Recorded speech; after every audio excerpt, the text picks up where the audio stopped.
မြစ်သားစမုံပေါက်မှာပါဒီမှာလဲသုံးပြီးဟိုးမှာနည်းနည်းတော့မဟုတ်ဘူးကားတွေရော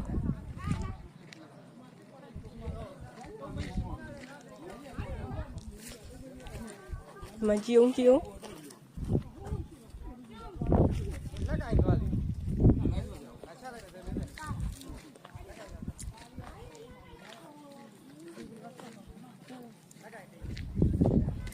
အိုးရေတွေကိုထွက်လို့ကြည့်အော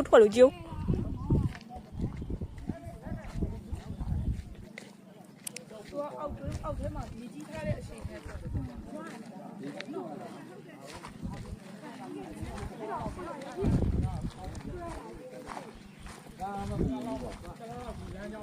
လားလောက်ကတော့ဟာဒီမြစ်သားနဲ့ပြင်ဒီလမ်းကြောင်းတော့ယာယီပြိတ်မှာပါရောဒီနေသားဆိုတော့လောက်နဲ့ပြင်ဆင်ရမှာအနည်းဆုံးပြင်ဆင်ရမှာတရားကတော့ထိခိုက်မှုသိမ့်မရှိပြီမဲ့ဒီပြည့်ကြောင်းကြတော့အင်မတန်မှဟိုမှာကားကြီးဟုတ်ကားတယ်